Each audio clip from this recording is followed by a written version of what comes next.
نے آ گئی، تردید کر دی گئی ہے۔ کل الزامات لگائے گئے تھے لیکن تردید کر دی گئی اور الٹا یہ بھی کہا گیا کہ مجھے رشوت دینے کی کوشش کی گئی۔ میں سمجھتا ہوں جی جج صاحب نے ایک بات کلیئر کر دی ہے، جج صاحب نے ایک بات یہ کلیئر کر دی ہے، اور یہ نون لیگ کا پرانا ایک طریقہ کار ہے جج صاحبان پہ الزام لگانے، عدلیہ پہ الزام لگانے لوگوں، اور پھر آپ یہ دیکھیں کہ یہ وہ جماعت ہے جو سپریم کورٹ پہ فزیکل حملے میں بھی شامل رہی ہے۔ ان کے ایم این ایز نے، ایم پی ایز نے حملہ کیا تھا اس پہ۔ تو میں سمجھتا ہوں کہ ان کے بیان کے بعد جج صاحب کو صرف یہ بیانیہ نہیں دینا چاہیے، بلکہ ان کے خلاف ان کو خود درخواست دینی چاہیے اعلیٰ عدلیہ پہ کہ ان کی اس بات کا جو ہے وہ فورینسک ایڈٹ کرایا جائے جو انہوں نے الزام لگایا ہے، اور جب وہ جج صاحب ثابت ہوں کہ یہ بات ان کی ٹھیک ہے اور مریم نواز صاحبہ نے کل جو ہے وہ غلط بیانی سے کام لیا ہے اور بائی ڈیزائن کیا ہے، تو پھر نون لیگ کو اور نون لیگ کی لیڈرشپ کو اس کا جواب دینا چاہیے۔ باقی یہ ہے کہ کل انہوں نے ایک سنسنی پھیلانے کی کوشش کی تھی، جو سنسنی میں سمجھتا ہوں 24 گھنٹے بھی لاسٹ نہیں کر سکی، اور ان کو منہ کی کھانی پڑی ہے نون لیگ۔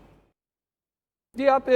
سید شمسان بخاری صاحب، آپ یہ سمجھتے ہیں کہ اب ہائی کورٹ میں بھی منی ٹریل دینی ہوگی، ان کو ثابت کرنا ہوگا کہ یہاں سے یہ خریدا گیا، یہاں سے پیسہ آیا، یہاں پر پیسہ لگایا گیا، اس طریقے سے لگایا گیا، تو کیا اس سے گھبرا کر اس طریقے کی ویڈیو جاری کر دی گئی ہے کہ جی کہ ہمارے پاس تو یہ ایویڈنس ہے، دیکھیں جی یہ معاملات ہیں، ہم تو دیں بھی تو کچھ فرق نہیں پڑے گا؟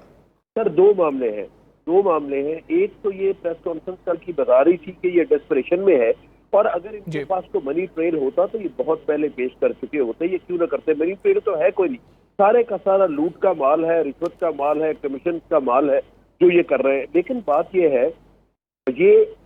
جوڈیشری کو اور جوڈیشل سسٹم کو کنٹراورشل کر کے یہ اپنے آپ کو نہیں بچا سکتے۔ حقیقت یہ ہے کہ انہوں نے بہت سارا ظلم کیا ہوا ہے اس قوم کے ساتھ، اور اس قوم کو اس کو چھپا رہا ہے وہ بہت دیر، حالانکہ لوگوں کو پتا تھا مگر شواہد نہیں تھے۔ اب بھی آپ دیکھیں، اگر ان میں کوئی لا ابائڈنگ سٹیزن والی بات ہو تو پہلے تو ان کے جو دو بھائی باہر بیٹھے ہوئے ہیں ان کو تو بلا کے پیش کریں، وہ تو اپنے آپ کو پاس کریں۔ ایون فیلڈ اپارٹمنٹ جو ہیں وہ ایک فراری کیمپ بنا ہوا ہے وہاں پہ، اور اس پہ ہر جو بندہ مطلوب ہے حکومت پاکستان کو یا جوڈیشری کو، وہ ایون فیلڈ اپارٹمنٹ میں جا کر رہا ہوتا ہے۔ دوسری بات یہ ہے کہ مریم بی بی کو اب کیس سے زیادہ اس سے دلچسپی ہے کہ میاں شہباز شریف کلی طور پہ فارغ ہو جائے، جزوی طور پہ انہوں نے فارغ کر دیا ہے، کلی طور پہ فارغ ہو جائے، اور صرف جو ہے مریم بی بی جو ہے وہی مالک بن جائیں نون لیگ کی۔ ایک قسم ڈیزائن یہ بھی ہے جو بہت سارے لوگوں کو نہیں پتا، وہ اپنی پارٹی میں ایکچولی تو وہ شہباز شریف صاحب کو بھی فارغ کرنا چاہتی ہیں، تو ایک تیر سے وہ دو شکار کرنا چاہتی ہیں۔ عدلیہ پہ الزام تراشی، منی ٹریل ہے نہیں، اور دوسرا یہ کہ شہباز شریف کو لیڈر کی حیثیت سے وہ فارغ کرنا چاہتے ہیں۔ شمسان بخاری صاحب، ایک اور یہاں سے نقطہ کھڑا ہوا، وہ یہ کہ ایک خاتون ہیں، وہ کنوکٹڈ ہیں اور ضمانت پر ہیں، ان کو اتنی اجازت مل گئی کہ وہ آئیں اور آ کر 1.5 گھنٹہ تک عدلیہ پر الزامات لگاتی رہیں؟